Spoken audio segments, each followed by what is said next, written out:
¿Cómo están? Muy buenos días, muy buenas tardes. Bienvenidos a la conferencia de prensa de la OCDE para presentar las perspectivas económicas del mes de junio del 2022.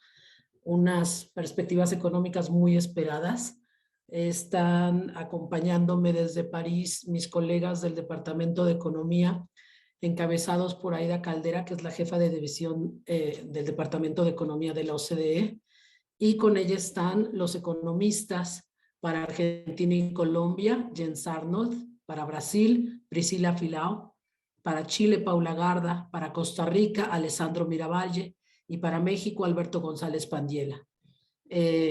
Yo les recuerdo que sus preguntas las pueden hacer a través del chat de aquí de Zoom, y que todas serán bienvenidas y haremos lo posible por contestarlas todas, pero siempre saben que el tiempo es nuestra guillotina. Pero bueno, bienvenidos, y no quito justamente más tiempo para dar tiempo a lo importante. Adelante, Aida, y bienvenidos. Muchas gracias, Carolina. Buenos días a todos y gracias por acompañarnos hoy. Yo voy a empezar por mi parte compartiendo nuestras perspectivas para la economía global y luego para la región de América Latina, y a continuación mis compañeros van a entrar en detalle sobre las perspectivas de los 6 países más grandes de la región. Si podemos pasar a la siguiente, por favor.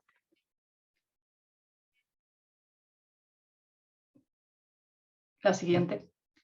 Cuando Rusia invadió Ucrania el 24 de febrero de 2022, veíamos que la economía global se estaba recuperando de la pandemia, pero ahora la guerra ha generado un gran shock para la economía, y en nuestras perspectivas económicas vemos que se va a debilitar drásticamente en los 2 próximos años. Son perspectivas de menor crecimiento y mayor inflación. Como pueden ver en este gráfico, hemos revisado significativamente la slide presente, por favor. Hemos revisado significativamente a la baja nuestras proyecciones de crecimiento para casi todos los países de la OCDE, y esta revisión es significativa cuando miramos a diciembre del año pasado. Para 2022 hemos revisado a la baja 1,5 puntos porcentual, del 4,5 en diciembre al 3% actual, y para 2023 0,5 puntos porcentuales, es decir, al 2,8. Y esta es una consecuencia directa de la guerra. Si pasamos a la siguiente, por favor. Algo que ha sucedido es que las presiones inflacionarias han ido en aumento. La guerra está deteniendo la producción y la distribución de productos básicos y está aumentando sobre todo los precios de la energía y de los alimentos. Y esto está agregando aún más a las presiones inflacionarias que ya veíamos. Como podéis ver en este gráfico, hemos ido aumentando nuestras expectativas sobre la inflación en casi todos los países, y ahora para 2022 se sitúan en cerca de un 9% en los países de la OCDE. Esto es el doble de lo que proyectábamos en diciembre del año pasado, lo cual un aumento significativo. Si vamos al siguiente, por favor. Esta inflación tan elevada en todo el mundo está erosionando el ingreso real disponible y el nivel de vida de los hogares, a la vez que reduce el consumo y lastra la confianza de los consumidores, como pueden ver en el gráfico de la izquierda. Obviamente, el coste de esta guerra no es el mismo para todos, y son los hogares de menos ingresos que están sufriendo más, como pueden ver a la derecha, dado que tanto la energía y los alimentos, que son áreas donde los precios han aumentado significativamente, son una parte muy importante de su presupuesto, por decirlo de esa manera. Si vamos a la siguiente slide, por favor. Somos conscientes de que este es un outlook bastante sombrío y desgraciadamente hay mucha incertidumbre y riesgos, y me gustaría señalar dos en concreto. El primero de ellos es que las economías de bajos ingresos se encuentran en una situación muy complicada. Nos preocupa en concreto que se produzca una crisis alimentaria, sobre todo en aquellos países del Medio Oriente o de África, que por un lado dependen muy importantemente de Rusia y de Ucrania para el suministro del trigo, como pueden ver en este gráfico, pero además porque una proporción de los ingresos de los hogares en estas zonas del mundo, sobre todo en África, es lo que gastan en energía y en alimentos es mucho, puede representar hasta el 40% de sus ingresos, lo cual es un riesgo real que haya una crisis alimentaria en estos países y obviamente eso sería una tragedia. Si pasamos a la siguiente, por favor. Por otro lado, otro riesgo que me gustaría resaltar es el hecho de que la pandemia aún no ha terminado. Eso lo hemos visto en el caso de China recientemente y dado el peso económico de China, obviamente esto ha generado vientos en contra significativos para la recuperación global, bloqueando cadenas de suministro y generando presiones inflacionarias adicionales. Como pueden ver en estos gráficos, el tiempo de espera de los barcos en los puertos ha aumentado significativamente y esto es un ejemplo de los cuellos de botella en las cadenas de valor. Dejando la economía global de lado y yendo hacia América Latina, por favor, la siguiente. Como vemos en este gráfico, el crecimiento en América Latina ya se había empezado a desacelerar a principios del 2022, antes de la guerra, y esto era lastrado por varios factores. Por un lado, una inflación alta, una política monetaria más restrictiva y también una recuperación incompleta de los mercados de trabajo. Y la guerra ha añadido un shock adicional, como ha sucedido en el resto del mundo, negativo. Si vamos a la siguiente slide, por favor.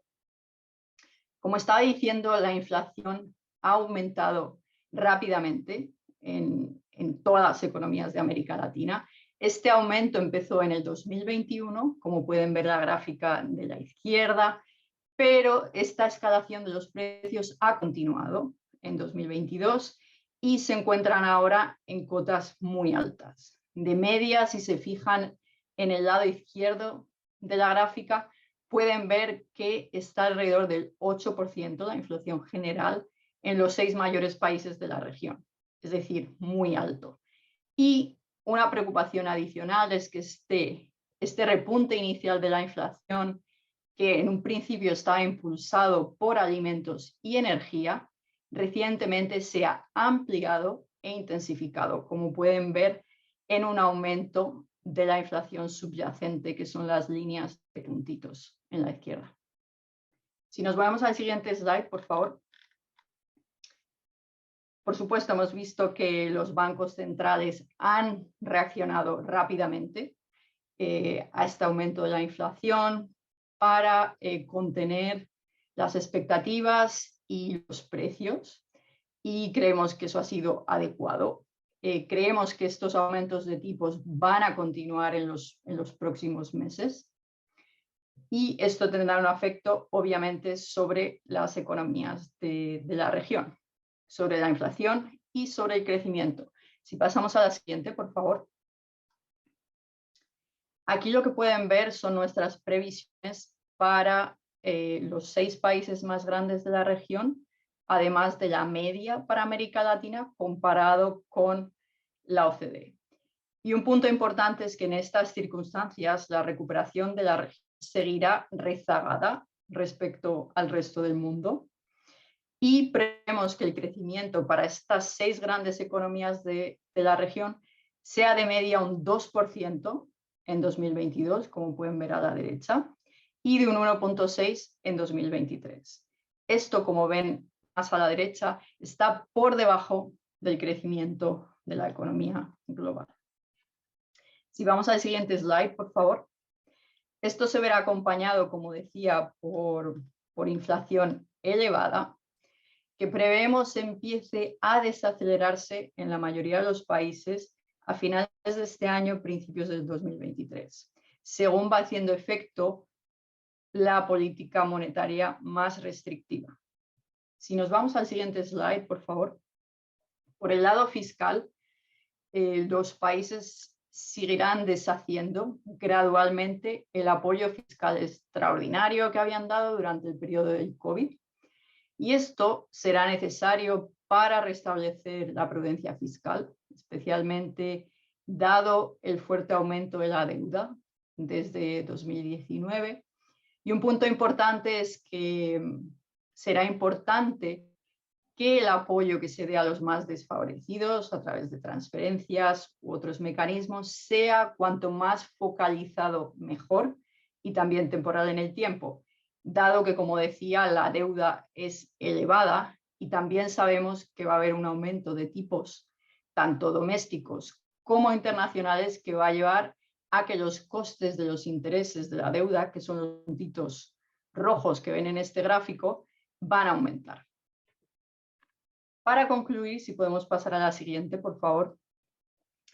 En un contexto tan poco favorable, nos gustaría resaltar que hay oportunidades para la región, oportunidades positivas. Por un lado, hemos visto que los desarrollos recientes han aumentado el apetito por lo que se llama el nearshoring y que además, en el caso de algunos países de América Latina, están bastante bien ubicados para ayudar a mitigar estos choques de oferta que vemos en algunos productos que están escaseando. Por ejemplo, en el caso de México y Costa Rica, se podrían beneficiar de su proximidad al mercado de América Latina, al mercado de América del Norte, para tirar de su crecimiento a través del comercio. Por el lado de otros tipos de productos, como el petróleo, minerales o alimentos, como ven el gráfico de la izquierda, en muchos de estos productos donde los precios han aumentado significativamente en los últimos meses, que son las zonas con los circulitos, los países de origen están en América Latina, como por ejemplo Argentina, Brasil o Colombia.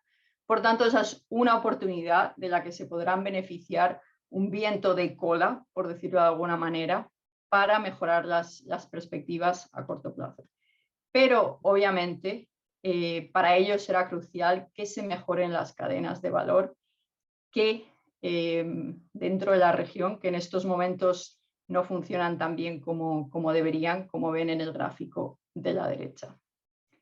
Muchas gracias, lo voy a dejar ahí y ahora voy a pasar la palabra a Jens Arnold, que nos va a hablar sobre Argentina.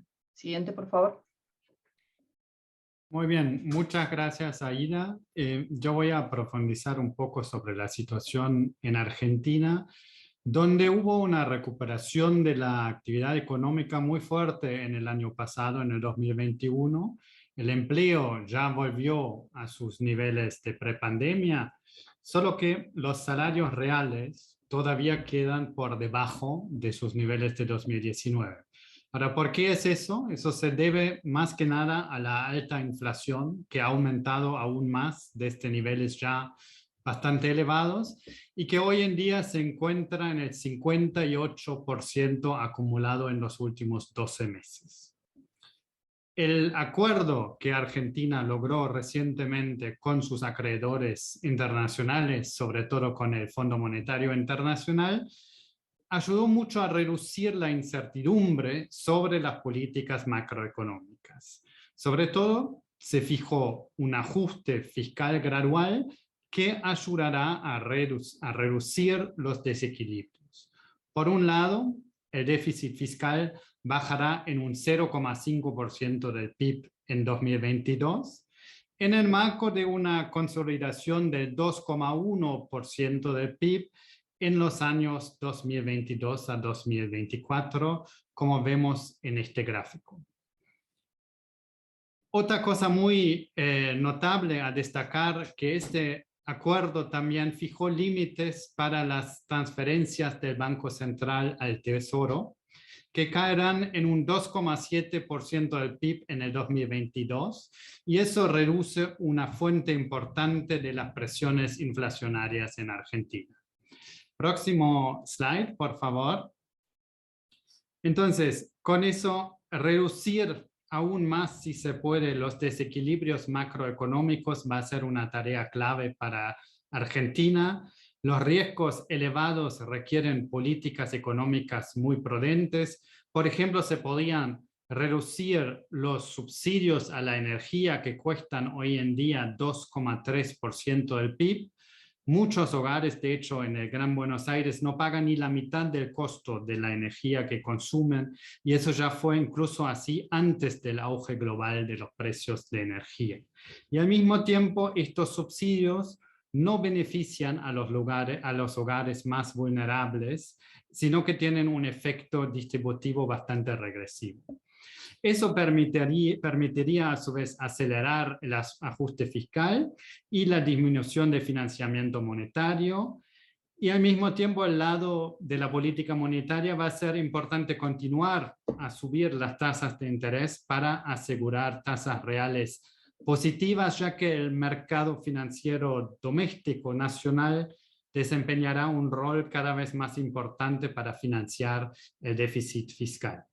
Finalmente, también hay que mejorar la eficiencia del gasto público y de la recaudación, y la nota sobre Argentina en nuestro informe da algunos detalles más sobre cómo se podría alcanzar eso. Finalmente, también es importante promover la creación de empleo formal y fortalecer la protección social, y con eso también me refiero a más detalles que tenemos en nuestra nota sobre Argentina. Si pasamos al próximo slide, voy a hablar ahora un poco de Colombia. El desempeño que vimos en Colombia a principios del año realmente superó las expectativas y ya pone la economía en una senda de crecimiento bastante fuerte. Un factor clave fue el desarrollo de los precios de las materias primas, que mejoraron los términos de intercambio. Colombia obviamente es un importante exportador de petróleo, y estos desarrollos de los precios apoyarán tanto el crecimiento como los ingresos fiscales en Colombia. Al mismo tiempo, la inflación aceleró a 9,1% y lastra el consumo de los hogares. Y los hogares de bajos ingresos se ven fuertemente afectados por los precios de los alimentos, que han aumentado en un 26% en los últimos 12 meses. Y con eso llegó el momento de reducir los estímulos de las políticas macroeconómicas. Próximo slide, por favor. Entonces, las políticas macroeconómicas deberán seguir en una senda restrictiva. Eso significa, del lado de la política monetaria, continuar el aumento de las tasas de interés y mantenerlas altas durante el 2022 y también el 2023. Y del lado de la política fiscal, continuar con la reducción del déficit, pero mantener el apoyo a los hogares vulnerables, que es sobre todo importante en estos momentos difíciles de precios de alimentos y energía tan elevados. Reformas que podrían llevar a una recuperación más fuerte e inclusiva incluyen expandir por un lado la recaudación tributaria y reducir injusticias mediante una reforma tributaria estructural. Al mismo tiempo, expandir la cobertura de pensiones y transferencias para hogares en situación de vulnerabilidad y de pobreza. Crear más empleo formal reduciendo los costos que cuesta hoy en día crear un puesto de trabajo formal, y sobre eso tenemos un tratamiento mucho más detallado en nuestro último informe económico, estudio económico sobre Colombia, que salió en febrero. Y finalmente también será importante reforzar la competencia y eliminar las barreras comerciales para fomentar el crecimiento de la productividad. Con eso termino para Colombia y le paso la palabra a Priscila Fiallo, que va a hablar de Brasil. Gracias, Jens. Voy entonces a apresentar as perspectivas para o Brasil em português. Então, no Brasil, a recuperação da economia em 2021 foi impressionante, sobretudo se considerarmos que o ano começou bastante mal, com o Brasil no centro da pandemia no mundo. Mas após uma campanha de vacinação bem sucedida, o crescimento anual do PIB alcançou 5% em 2021. No entanto, este ano espera-se a atividade desacelere significativamente, com uma estimativa de crescimento anual do PIB de somente 0,6% para 2022. Em 2023, espera-se a atividade recupere progressivamente e que o crescimento atinja 1,2%. De facto, a alta inflação, as condições financeiras particularmente difíceis no Brasil e também a nível internacional, e a recuperação do mercado de trabalho que tem sido lenta após a crise, estão a afetar bastante o poder de compra e a demanda doméstica. Como podemos ver neste gráfico, a taxa de desemprego já atingiu os seus níveis pré-pandemia, ela tem vindo a descer e, portanto, já alcançou os níveis pré-pandemia. No entanto, há outros indicadores do mercado de trabalho que não são tão positivos como a taxa de desemprego. Por exemplo, a taxa de atividade, que também podemos ver neste gráfico em vermelho, ainda não atingiu os seus níveis anteriores à crise. Ela continua mais baixa do que em 2019. Outros indicadores, como por exemplo a renda do trabalho, também está em níveis historicamente baixos, se considerarmos a renda do trabalho real, e também o desemprego de longa duração atinge agora quase 1/3 das pessoas que estão em situação de desemprego. La slide seguinte, por favor. Com tudo isto, com este panorama que não é tão animador, a política fiscal a curto prazo, portanto, deve continuar a apoiar as famílias mais vulneráveis e as empresas mais vulneráveis, como, por exemplo, programas de proteção social bem direcionados, sem comprometer a sustentabilidade fiscal.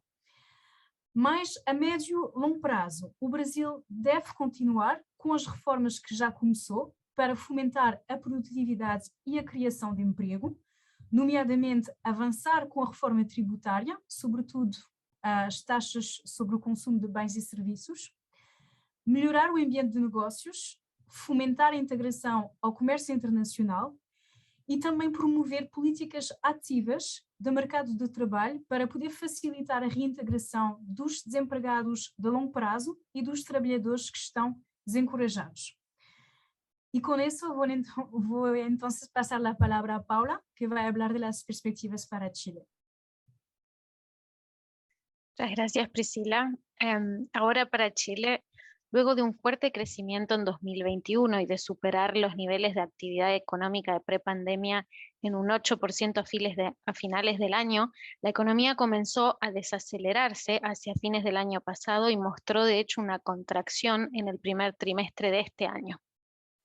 Esperamos que la normalización, desaceleración de la economía continúe y que el PIB crezca 1,4 este año y solamente 0,1 en 2023. Varios factores explican esta normalización y desaceleración de la economía. Entre ellos es el retiro de los estímulos fiscales, el descenso de los salarios reales como consecuencia de las fuertes presiones inflacionarias y una política monetaria más restrictiva. Adicionalmente, incertidumbre en torno a la nueva constitución, junto con condiciones financieras más restrictivas, mantendrán la inversión privada débil. La inflación se ha acelerado muchísimo desde el año pasado, producto de una robusta demanda interna, de una demanda por consumo, alimentada por retiros extraordinarios de fondos de pensiones y transferencias monetarias a los hogares. Más recientemente se han sumado otras presiones inflacionarias, como comentaba Ida más temprano, que tienen que ver con la guerra en Ucrania, y el incremento de los precios de los alimentos, energía y cuellos de botellas mundiales. Y han hecho que las expectativas de inflación para los próximos 2 años hayan superado el objetivo del Banco Central, que es del 3%. Próxima slide. En términos de las políticas públicas, creemos que el Banco Central ha correctamente llevado a cabo una agresiva normalización de la política monetaria y probablemente va a tener que continuar retirando los estímulos, aunque de una manera más gradual, menores aumentos en lo que sigue del año, para asegurarse que las expectativas de inflación vuelvan al objetivo y queden bien ancladas. En términos de la política fiscal, el presupuesto aprobado para el 2022 prevé un ajuste importante en las finanzas públicas, comenzando con una ambiciosa consolidación este año para estabilizar la deuda pública en 44% en 2026. Esto va en buena dirección, ya que asegura la sostenibilidad de las finanzas públicas, pero va a existir la necesidad de incrementar los recursos públicos, que en relación al PIB son bajos, al compararlo con el resto de países OCDE, pero también bajos para proveer de mejores servicios públicos y satisfacer demandas sociales y de infraestructuras que son necesarias en Chile. También existen reformas con desafíos de larga data en áreas como la educación, las energías limpias, la protección social o la innovación, todo para lo que se requiere recursos públicos, todo lo que además apoyaría el crecimiento de la productividad, el crecimiento de largo plazo y disminuiría las desigualdades, objetivos que deben ser prioritarios en este momento para Chile. Y con esto dejo la palabra a Alessandro, que va a hablar de Costa Rica. Muchas gracias, Paula. En Costa Rica lo que estamos observando es una recuperación del mercado laboral que está siguiendo siendo lenta. De hecho, eso es un patrón que ya hemos observado en 2021 y que contrastaba, en cambio, con la fuerte recuperación en la actividad económica. De hecho, los elementos que están retrasando la recuperación del empleo se encuentran en el empleo informal, por los sectores más afectados por la pandemia, y por la menor participación, por ejemplo, de las mujeres. De hecho, al día de hoy, los datos nos dicen que tanto la tasa de empleo como la tasa de participación se encuentran por debajo del nivel que tenían antes de la pandemia. Y próxima slide, por favor. Desde el punto de vista del contexto macroeconómico, en Costa Rica, como ya mis colegas han remarcado, el elemento importante es la inflación. La subida de la inflación ha sido elevada, sigue siendo elevada. El último dato nos dice que en mayo era casi al 9%, 8,7%. Y las causas son especialmente externas. De hecho, el precio de los bienes energéticos, el precio de los alimentos, mientras que a nivel de presiones inflacionistas interiores, no se ve todavía un fuerte aumento. De hecho, los salarios están subiendo al momento por debajo de la tasa de inflación. Eso con repercusiones sobre la capacidad adquisitiva, claramente, de los hogares. Entonces, la respuesta del Banco Central ha sido apropiada y a partir de diciembre del año pasado ha empezado a subir la tasa de política monetaria. Eso con un doble objetivo. Primero, estabilizar las expectativas de inflaciones que estaban subiendo y se ponían ya por encima de la tasa meta del Banco Central, y también para estabilizar el tipo de cambio, que en Costa Rica se encuentra en esos momentos bajo presión. Desde el punto de vista de la política fiscal, Costa Rica tiene un espacio limitado, tiene que seguir aplicando la regla fiscal y para apoyar todavía más la sostenibilidad fiscal, sería importante que implementase la reforma del empleo público que ha aprobado desde hace muy poco, porque eso permitiría todavía más ahorros en gastos públicos. Luego, para fortalecer a medio y largo plazo tanto el crecimiento como el empleo, hay varias posibilidades de reformas estructurales que Costa Rica tendría que perseguir. En primer lugar, se puede pensar a aumentar y extender la cobertura de la red de guarderías. Eso permitiría no solo que más mujeres se puedan incorporar en el mercado de trabajo, al mismo tiempo garantizaría una reducción de las desigualdades educativas. Desde el punto de vista de reformas que podrían ayudar a crear más empresas formales, más trabajo de tipo formal, se considera, por ejemplo, trasladar una parte de la carga fiscal que tienen las cotizaciones de la seguridad social hacia la fiscalidad general y también reducir el coste para la creación de una nueva empresa. Y por terminar, es importante también reforzar la competencia en los varios mercados de Costa Rica para aumentar productividad y también mantener bajo los precios. Y con eso yo termino y doy la palabra a Alberto. Sí, vamos a hablar ahora brevemente de México. Para México esperamos un crecimiento moderado para este año y el próximo que está en torno al 2%. Un reto que sigue pendiente para México para alcanzar un mayor crecimiento, tanto a corto como a plazo medio, es impulsar la inversión, que como vemos en el gráfico ha estado débil desde el 2015. Si pasamos a la siguiente transparencia, la economía mexicana ha reanudado su recuperación. Estuvo relativamente débil en el segundo trimestre del 2021 y ahora la recuperación se ha reanudado. Y se ha reanudado en un entorno de alta inflación. Es una inflación alta que se ha venido generalizando y que afecta a cada vez más elementos de la canasta de consumo. Las expectativas de inflación a 12 meses siguen una senda creciente y sin embargo las expectativas más a largo plazo por el momento permanecen estables. La inestabilidad geopolítica provocada por la guerra en Ucrania pues, ha generado una nueva fuente de incertidumbre para México, y aunque los lazos comerciales y financieros con los países en conflicto no son muy fuertes, las exportaciones mexicanas van a verse significativamente afectadas de manera indirecta, principalmente a través del impacto en la economía estadounidense, y también los incrementos en los precios de las materias primas pues van a seguir acentuando las presiones inflacionarias que ya venían existiendo. De cara al futuro creemos que hay espacio para que la política fiscal apuntale el crecimiento. El último presupuesto rompió la tendencia a la baja de la inversión y la incrementó hasta el 3% del PIB, y mantener esa tendencia al alza de la inversión pública en el futuro, apoyándose en coste-beneficio, ayudaría a fortalecer el crecimiento. También vemos espacio para incrementar el gasto social y particularmente focalizarlo hacia los hogares de baja renta, que son los que más están siendo impactados por la actual coyuntura.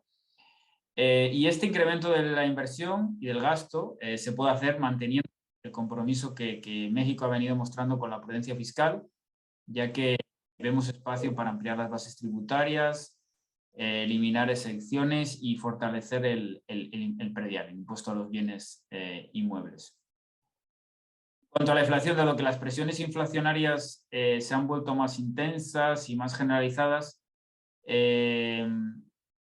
pues será necesario seguir incrementando la tasa de política monetaria, principalmente para anclar las expectativas de inflación. Hay medidas que se han tomado recientemente por parte del gobierno para contener los precios en algunos productos básicos, que contienen muchos elementos positivos, como la eliminación de aranceles a las importaciones de productos básicos o la reducción de las tasas aduaneras. En cuanto a reformas para dar impulso a la productividad, quizás recalcar tres. Primero, el área regulatoria. Las reformas en el sector energético incrementaron la incertidumbre sobre las regulaciones y brindar la estabilidad regulatoria y garantizar la independencia de los reguladores es clave para dar impulso a la inversión. Segundo, educación. Es importante reforzar la educación en edades para así reducir las desigualdades educativas, que son elevadas en México, y también fortalecer la red de guarderías, que a su vez apoyaría también la incorporación de la mujer al mercado laboral. Y tercer área que nos gustaría recalcar hoy es el transporte y las energías renovables, ya que la guerra de Ucrania ha puesto de manifiesto la necesidad de acelerar la transición energética, y ahí es importante fomentar las energías renovables y también apostar por el transporte urbano e interurbano de masas, cuyos beneficios se ejemplifican en algunos estados de México, como puede ser Guadalajara y Monterrey. Y paso la palabra a Carolina para dar paso a la sesión de preguntas y respuestas. Muchas gracias, Alberto, y muchas gracias a todos los economistas que nos apoyan el día de hoy con esta presentación especial para nuestros amigos periodistas de América Latina. Ya nos llegaron las primeras preguntas. Antes de empezar a leerlas, les recuerdo a todos que las preguntas las pueden hacer vía el chat aquí en Zoom. Nada más denos su nombre, su medio y la pregunta que quieren hacer, y pues sean breves, porque si no, no nos va a dar tiempo de hacer muchas. Voy a empezar por Chile, que nos pregunta a Amanda Santillán, del Diario Financiero de Chile. Dice, varios organismos internacionales ya han alertado sobre los riesgos de una crisis alimentaria. ¿Lo ven como un riesgo para la región y para Chile? También dice, ¿creen que hay un riesgo de esta inflación para Chile? ¿Y cómo ven la inversión y sus proyecciones a futuro para Chile? Pensando que hoy el Banco Central señaló en su informe de política monetaria que habría una caída en la formación de capital fijo para este año, además de la incertidumbre de la nueva Constitución. Frente al escenario económico, ¿debería el gobierno tomar medidas extras? Entonces, si quieren, respondemos esto y luego paso a las de otros países. Muchas gracias, Carolina. Tal vez luego Aida quiere decir algo más sobre la crisis alimentaria en la región, pero en principio Chile, este riesgo de crisis alimentaria lo vemos sobre todo en los países de bajos ingresos. Chile es un país de ingresos medios altos, con lo cual no es que nos preocupe realmente una crisis alimentaria. Por supuesto, el impacto que sí estamos viendo, y eso es generalizado, es que el impacto va a ser mayor en los hogares vulnerables, y por eso las medidas que los gobiernos tomen para mitigar los incrementos en la aceleración de la inflación tiene que ser focalizada en estos hogares que se van a ver más afectados.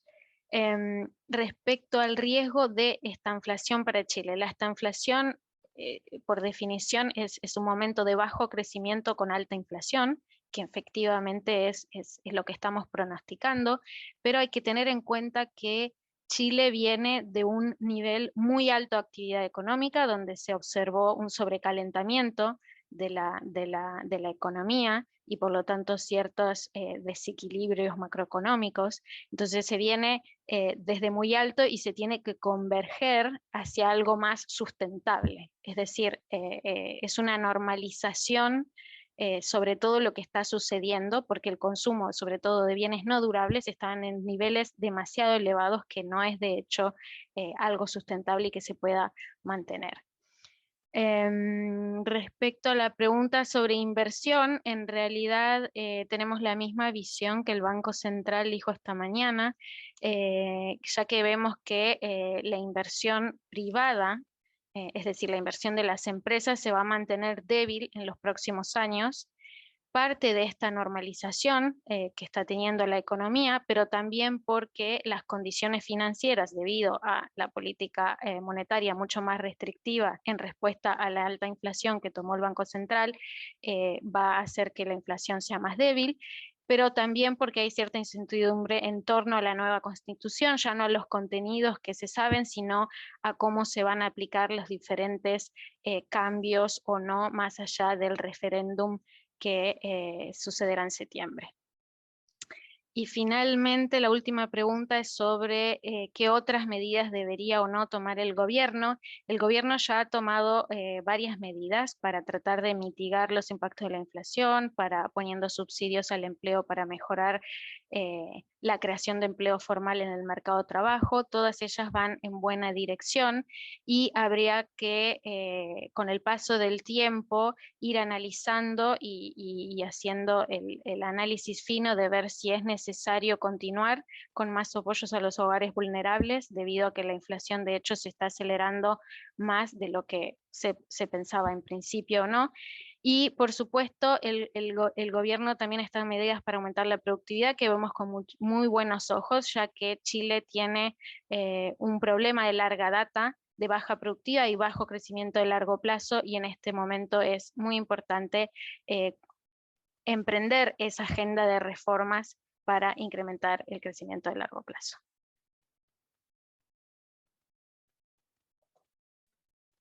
Gracias, Paula. Sigo con una pregunta de Colombia. Narda Gómez de Free Earth nos dice, bueno, primero nos manda un saludo, saludos Narda, y nos dice, América Latina ha sido la región más afectada por la pandemia de coronavirus.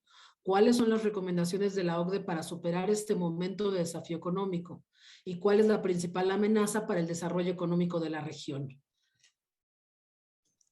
Finalmente dice, sería la parte de su pregunta. Muy Entonces vamos, si quieren, con la respuesta. Pues la voy a tomar yo, Carolina, ya que es una pregunta sobre América Latina en general y una pregunta muy pertinente. Voy a empezar primero por los riesgos que vemos para la región. Como dije al principio, estamos en un momento de gran incertidumbre y riesgos para la economía global. Y en el caso de América Latina me gustaría señalar 3 en concreto. Por un lado, estamos viendo que con los aumentos de la inflación, poco a poco las tasas de interés, tanto domésticas como globales, marcadas por los bancos centrales, están empezando a subir. Y eso significa, como dije antes, que el coste de la deuda va a aumentar. Y esto puede significar un viento en contra para América Latina, para muchos países de la región. Otro segundo riesgo es si hubiera un cambio abrupto de la orientación de la política monetaria en los países avanzados, sobre todo en el caso de Estados Unidos. Hemos visto que en el pasado esto ha llevado a salidas abruptas de capital de algunos países de la región y depreciaciones de la moneda, así que es un riesgo importante. De momento no lo estamos viendo, por tanto es importante que los países avanzados sigan comunicando muy claramente lo que van a hacer en el futuro en cuanto a la política monetaria. Y tercero, si hubiera una desaceleración mucho más importante del crecimiento tanto en Estados Unidos como China, que son importantes mercados para los distintos países, esto obviamente también tendría un impacto negativo en el crecimiento y en el comercio. Para contestar la segunda pregunta sobre qué reformas hacen falta para apuntalar el crecimiento, es cierto que América Latina se vio muy afectada por la pandemia y además venía de una década en la que el crecimiento económico antes de la pandemia no había sido muy robusto. Por tanto, se acumulan crisis o se acumulan rezagos. Entonces, ¿qué es importante hacer? Primero, a corto plazo, como hemos dicho todos, lidiar con esta inflación que es tan elevada y que es un lastre a través de una política monetaria bien comunicada y con apoyo focalizado a los más vulnerables. Y luego, en el medio plazo, para apuntalar el crecimiento, 2 cosas que son importantes. Una, mejorar el clima empresarial y la inversión en la región. Eso pasa por impulsar la competencia, como han señalado algunos de mis compañeros en las presentaciones, y eliminar barreras a la entrada. Y eso ayudaría al comercio, que es una de las oportunidades que yo he señalado en mi presentación, a tirar del comercio. Entonces sería muy positivo. Y luego, en segundo lugar, el área de la educación, habría que mejorarlo para reducir, no solo para mejorar el crecimiento económico, pero también para atajar la desigualdad y la pobreza, que es alta. Y hay programas de recuperación y reintegración para aquellos alumnos que se descolgaron durante la pandemia, serían muy, muy importantes. Gracias. Gracias, Aida. De México tengo varias preguntas. Tengo preguntas de Belén Saldívar, del Economista, que nos dice: ¿cómo vemos el paquete de medidas que ha presentado el gobierno mexicano para enfrentar los altos niveles de inflación, conocido como PASIC? Así como si vemos prudente continuar con los estímulos fiscales a la gasolina para evitar incrementos mayores pese al costo del erario. Me sigo con las siguientes preguntas y si quieren las contestamos todos juntas. Ivonne Martínez nos dice, del periódico La Razón: ¿Cuáles son los motivos del recorte de la OCDE a las expectativas del crecimiento de México en 2022 y 2023? Si existen factores internos que estén influyendo en esto, o cuál es la opinión sobre el plan de inflación, nuevamente la misma pregunta que la anterior, por eso las junto, del gobierno, si es suficiente para contener el alta de precios. ¿Y cuál sería el impacto social de este panorama tan sombrío si aumentará el número de pobres en México? En este sentido, Ivette Saldaña del Universal nos dice qué tanto impacto tendrá en la región y en México en cuanto al aumento de la pobreza por toda la situación que hemos comentado. ¿Y qué riesgos observamos en materia de inversión en México con los cambios en las políticas públicas que desalientan la inversión en el sector energético específicamente? Finalmente, Leticia Hernández del Financiero nos dice ¿hasta cuándo sería oportuno mantener estos subsidios energéticos, considerando que el estimado del OCDE sobre la inflación se ajuste hacia la baja hacia un 4.4% en 2023? Esas serían así sencillitas las preguntas de México. Sí, muchas gracias, Carolina. Respecto al programa del gobierno para contener la inflación, vemos muchos elementos positivos para contener los incrementos de precios en algunos elementos de la canasta básica, sobre todo en productos básicos, como puede ser comida. Ahí vemos que la reducción de los aranceles a la importación, la aceleración de los procesos de aduana y también la reducción del coste, esos son elementos positivos que esperamos que tengan un impacto positivo en algunos elementos de la canasta básica. El proceso inflacionario en México, como en otros países, es mucho más generalizado y en ese sentido creemos que, si bien tendrá un impacto positivo, el entorno inflacionario en México seguirá siendo muy complejo y se seguirá requiriendo que el Banco Central, que el Banco de México siga actuando y siga incrementando la tasa de referencia en las próximas reuniones.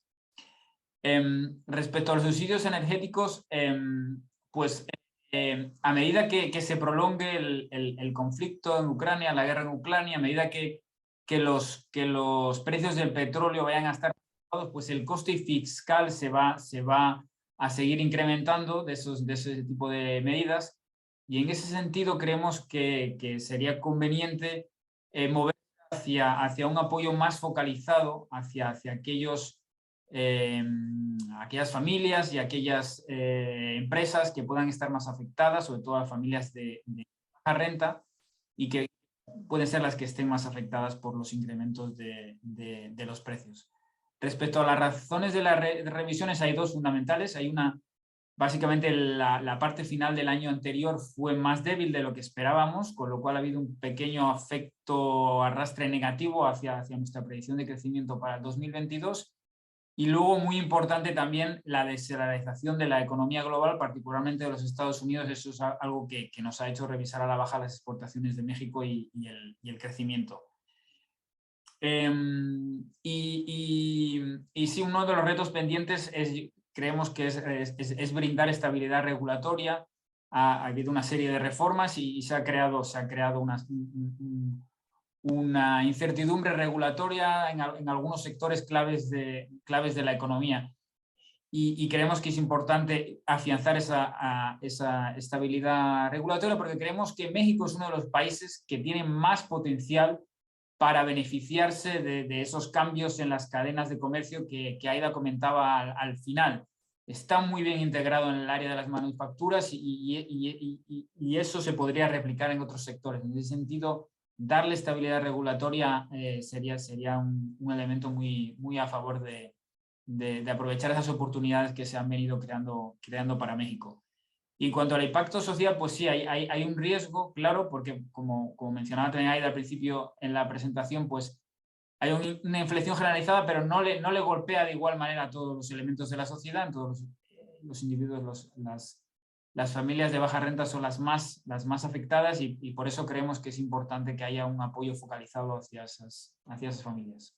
Muchas gracias. Gracias, Alberto.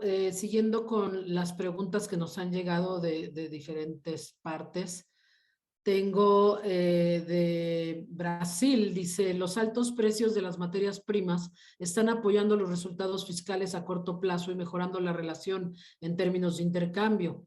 porque han revisado a la baja su previsión de crecimiento para 2022 en este contexto favorable. Vale, gracias Carolina. Pues quizás voy a contestar en portugués, o mejor. Sim, acho que é importante distinguir entre os resultados de curto prazo e os resultados de mais médio e longo prazo. E apesar do que o ciclo das commodities tem sido favoráveis para as contas públicas a curto prazo, não sabemos quanto tempo é que esse ciclo vai seguir estando favorável. Há imensas incertezas em relação a isso. Portanto, é preciso ter um olhar mais a médio e longo prazo e, neste momento, com as mudanças que houve o ano passado sobre o teto de gastos e o quadro fiscal no geral no Brasil, portanto, há imensas incertezas quanto à política fiscal futura e, portanto, os resultados, apesar de serem positivos no curto prazo, podem não ser tão positivos no médio e longo prazo em relação à sustentabilidade das finanças públicas. Portanto, as nossas revisões acabaram por ser explicadas sobretudo pela alta da inflação, pelas condições financeiras particularmente difíceis, como expliquei na minha apresentação, tanto a nível doméstico como a nível internacional, e o facto do mercado de trabalho não estar a recuperar tão rapidamente como poderia. Portanto, as perspectivas não são assim tão favoráveis se olharmos mais assim a médio e longo prazo, em termos de recuperação económica. Gracias, Priscila. De Costa Rica nos llega la pregunta, ¿cómo evalúan la rápida subida de la tasa de política monetaria que el Banco Central ha empezado en diciembre del año pasado, es decir, en 2021? ¿Y cuáles son las razones para revisar a la baja el crecimiento en 2023? Vale, Carolina, gracias por las preguntas. Si pasamos a la primera, sobre la subida de los tipos de interés, eso se evalúan de manera positiva. De hecho, se había observado que las expectativas de inflación a 12 meses estaban subiendo y, como dicho durante la presentación, esas estaban subiendo por encima de la tasa meta. Al mismo tiempo, es importante que Costa Rica suba los tipos de interés para mantener y estabilizar el tipo de cambio que está bajo presión, porque se ha incrementado de mucho la demanda para valutas, sobre todo dólares, también por parte de instituciones como fondos pensiones. Entonces, esto desde este punto de vista no solo se evalúa positivamente, se prevé también que esta subida de los tipos de interés siga a lo largo de los próximos trimestres. También porque hay elementos que nos hacen pensar que la inflación va a permanecer, a estar más permanente de lo que se pensaba hace unos meses. Y de hecho así pasamos más o menos a la segunda parte de la pregunta, porque hemos revisado a la baja también el crecimiento, y exactamente porque los nuevos datos, y claramente la guerra en Ucrania ha sido un elemento importante en ese sentido, nos han enseñado que una inflación mucho más alta, que reduce el poder adquisitivo, y al mismo tiempo, al considerar que Costa Rica tiene que importar muchas materias primas cuyos precios han subido, eso va a afectar por la alta inflación tanto la balanza comercial, por un lado, y tanto el consumo de los hogares. Y esos dos factores son, yo diría, los dos más importantes que llegan a una revisión a la baja de la tasa de crecimiento tanto en 2022 como en 2023. Gracias. Muchas gracias, Alessandro. Y ya para terminar, una pregunta sobre Argentina que nos viene llegando. ¿Qué podría hacer Argentina para reducir los riesgos en la actual situación macroeconómica que está enfrentando el país? Ok. Bueno, creo que lo primero que vale la pena enfatizar es que ya con el acuerdo con el Fondo Monetario Internacional, Argentina hizo un gran paso para adelante para reducir los riesgos y la incertidumbre. Eso ya es un logro muy importante. Sin embargo, mismo esta senda que nos dibuja el acuerdo con el Fondo Monetario tiene un ajuste relativamente gradual de las cuentas fiscales y de los desequilibrios. La inflación sigue muy alta en este momento, el déficit fiscal también, y eso también dificulta el manejo del tipo de cambio en esta situación tan complicada. Entonces, si uno quisiera reducir aún más los riesgos, el camino sería acelerar un poco más el ajuste fiscal. Eso se puede hacer, como mencioné en mis palabras iniciales sobre Argentina, se podría hacer reduciendo los subsidios a la energía, que al mismo tiempo tienen un efecto distributivo bastante regresivo, o sea, no favorecen a los hogares que más necesitan ese apoyo. Entonces ese sería el camino para avanzar un poco más y reducir aún más los riesgos que tiene Argentina hoy en día. Gracias, Jens. Nos acaba de llegar la última pregunta para la que nos va a dar tiempo en esta conferencia de prensa que viene de Colombia. Nos dice Carlos Alberto Ramírez, ¿cuál puede ser la causa para que la inflación de alimentos en Colombia esté tan separada de la de los otros grupos de consumo en Colombia? Bueno, en realidad lo que estamos viendo en Colombia no es muy distinto de lo que estamos viendo en otros países, ¿no? Y eso tiene que ver en el corto plazo con los efectos de la guerra en Ucrania. Colombia, por ejemplo, importa insumos agrícolas, importa fertilizantes cuyos precios han aumentado de manera importante. Entonces, eso tiene un efecto. Por otro lado, los precios globales de los alimentos también han surgido y en todos los países lo que vemos es que al inicio, por lo menos el impulso de la inflación vino justamente de los precios de los alimentos y de la energía, y eso es exactamente lo que estamos viendo en Colombia también. Muchas gracias, Jens. Muchas gracias, Aida, Paula, Alberto, Priscila, Alessandro. Muchas gracias a nuestros amigos periodistas que nos acompañaron esta mañana, mediodía y tarde. Así traemos como un horario variadito. Pero gracias por dedicarnos tiempo, gracias por dedicarle tiempo al estudio económico de la OCDE que hemos presentado hoy, a las perspectivas económicas de la OCDE que hemos presentado el día de hoy.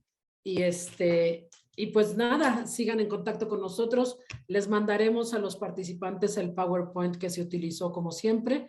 Y pues ya sabes, visiten la página del OCDE donde pueden encontrar más información y nuestras redes sociales, tanto del Departamento de Economía como del OCDE en español. Que tengan buenas tardes y hasta pronto.